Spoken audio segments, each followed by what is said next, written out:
Hello, I'm Tom Hollingsworth, and this is Networking Field Day 13. We are here in sunny Silicon Valley, California, with SolarWinds.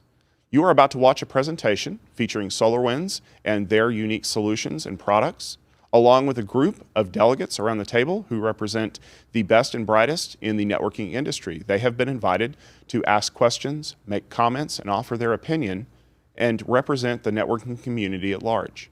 If you would like to know more about Tech Field Day, including how to become a delegate or how to become a sponsor of this event, please go to our website at techfieldday.com.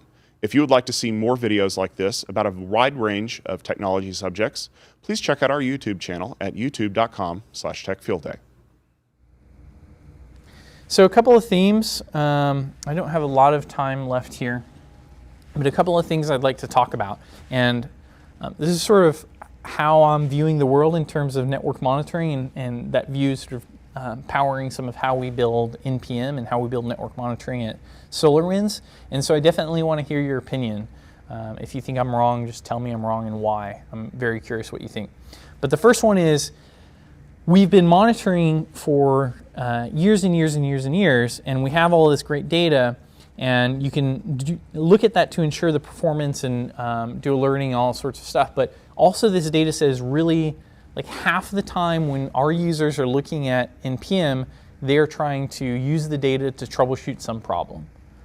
Meanwhile, a lot of our screens are not directly focused on that. They're focused on providing the visibility, not solving the problem. So NetPath was one of our first examples of taking a very different approach. Intentionally hide as much data as you can, to the extent that that makes it easier to troubleshoot the problem.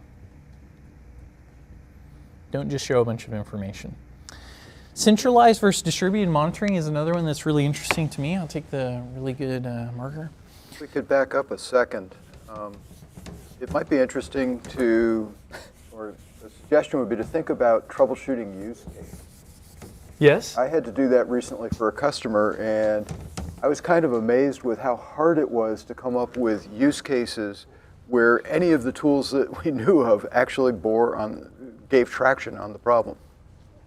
Any specific examples that leap to mind? A lot of it kind of falls into the bucket there. At least that's what I was seeing was, okay, some application has a brownout. It's gone slow. Yeah. Because up-down is easy, yeah. Relatively easy. Up-down is easy. So it's gone slow, and then that's where I had been, for the last 6 months, been seeing that path is has to be part of the answer. Yeah. Because I've been watching people write down trace route, and it takes 10 minutes just to write down the trace route in one direction and reverse direction, yeah. And then they're SSHing into their routers and doing stuff. You like do it all on a napkin. It's crazy, right? Yeah, it's crazy how much we write down and then we drill down, and yeah. the tool should be integrating it all. Yeah, it should but just beyond that, it's kind of what changed is another sort of game that troubleshooters play. Yep.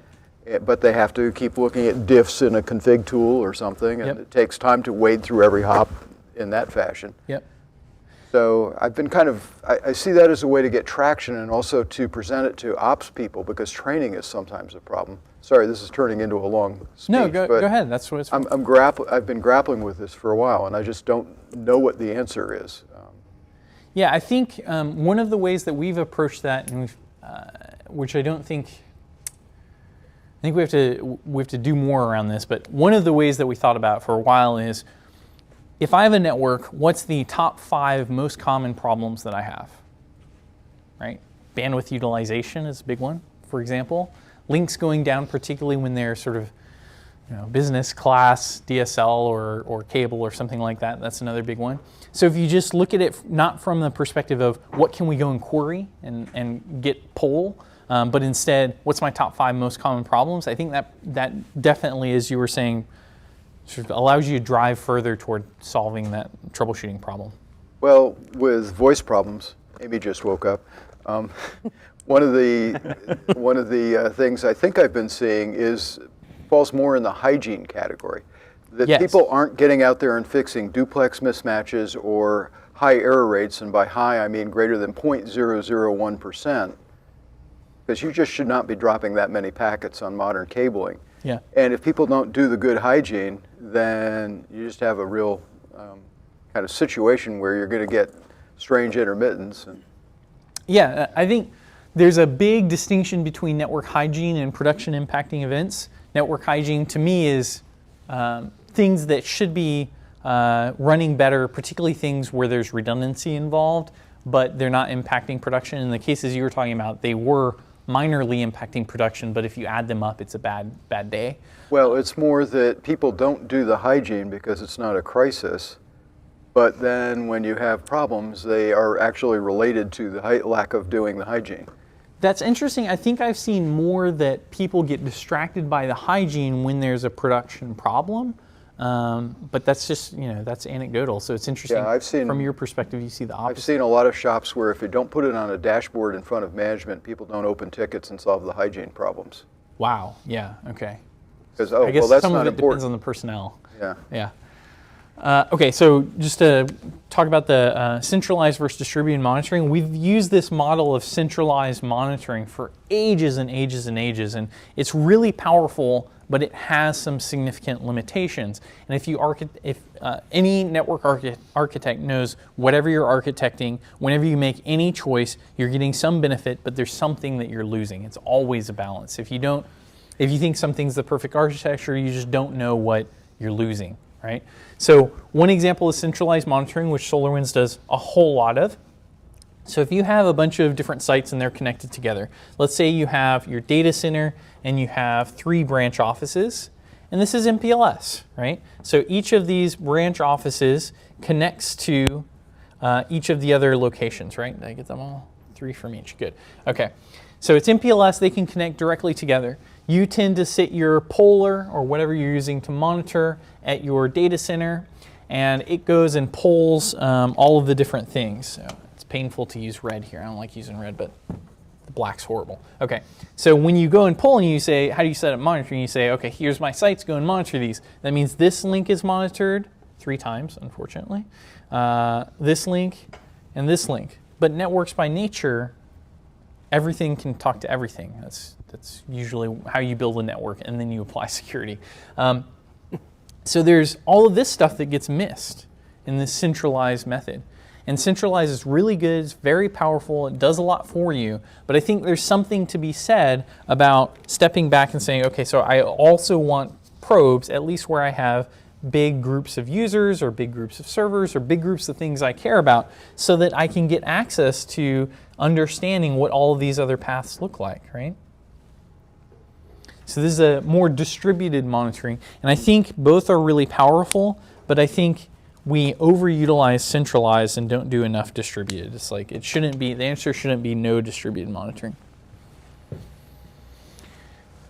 And then that also sort of connects together with the purpose of the network, which is connecting users to apps, right? That's what the network is designed to do.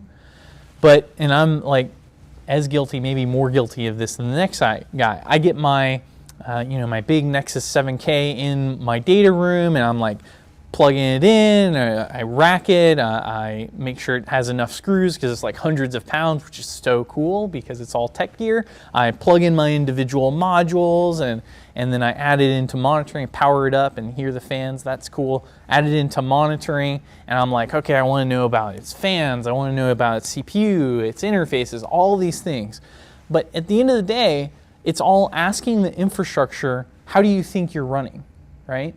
Which is very different than asking the things that depend on it, how they think it's running, the service it's providing. And it sort of speaks to this idea of, if the goal of networking as a whole is connecting users to apps, why do we not have users or apps in our network monitoring? That's weird. I think that's a disconnect. I think there's a gap there. We talked about network hygiene and production impacting problems. Speed of entry is the last one. So when I showed you, sort of thinking about this, when you enter a troubleshooting situation, when you're in an outage, what you need is to solve that outage as fast as humanly possible, so your boss hopefully doesn't even make his way all the way to your desk, or when he gets there, you know what's going on, or like the faster you can do that, the better, which is that's the goal, right? You don't want to. Not only do you not want to have your production services impacted, but you want to do your job well, right? So that means if you build a troubleshooting tool, the starting point can't be 20 minutes of setup, right? So how can we make the entry point both fast and simple?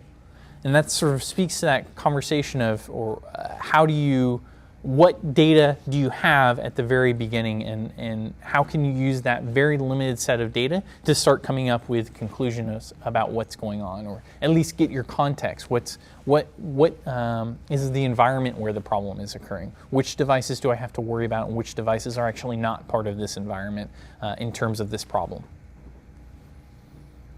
Any thoughts? Do you agree or do you disagree? I'm chewing on your next to last bullet, and I think there's something there. I'm tempted to say paradigm shift, except somebody's probably going to smack me if I say that, so I won't say that. Oh, wait a second. Amy and her bat. I think where we've been at, and maybe it's partly tools and expectations and also capabilities, we're monitoring the heck out of elements, but when something goes bad, we get stuck in this. Somebody tweeted about mean time to innocence. We get stuck in my network's got to be perfect because I really don't have the ability to troubleshoot. I've got to have this comprehensive view in order to, and I'm stuck with, if it's not perfect, then I have to start looking at each of these things. Right. And I have trouble with distinguishing hygiene problems from Absolutely. the production impacting. Absolutely. And something I've been noticing for about a month is there's these $1 million application monitoring APM tools in networks, but rarely do the network people even have access to them. Yeah. And yet they're doggone handy for figuring out problems between this point and that point. Yeah. I know when I'm troubleshooting a problem, one of the most effective, motivating things to get me to solve that problem faster is if I'm sitting in a gray area where it's really not clear to me if it's a systems or network problem, if I have some evidence, whether I create it or the systems guy creates it, that says it is absolutely a network problem, it kind of opens your mind and you're like, okay, so I didn't think it was this, but let me check deeper. How can I verify this? Not just, the configuration looks good and all of these sorts of things.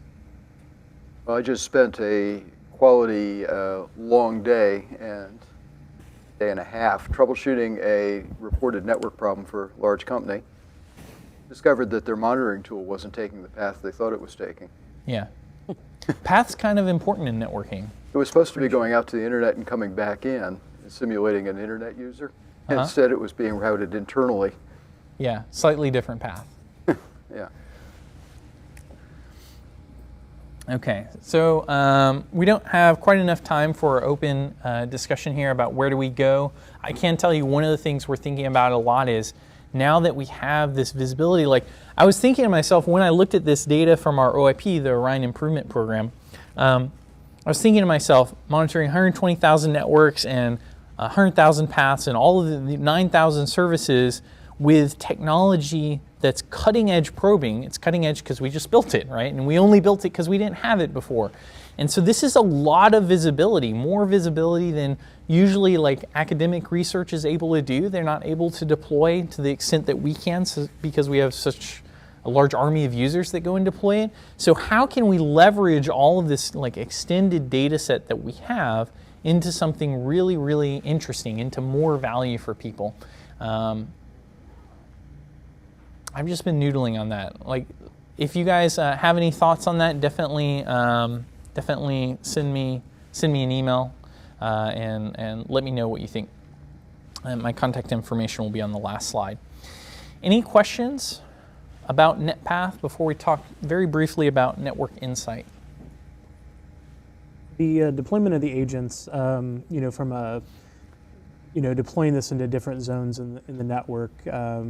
Traditionally, you're opening up, ports, back to your centralized monitoring infrastructure, to allow the agent to push data back to the. Yes. Is that the deployment mechanism that you have, or do you also support kind of a polling, the poller, going out and requesting the data from an agent via SSL connections? We do initiation anyway.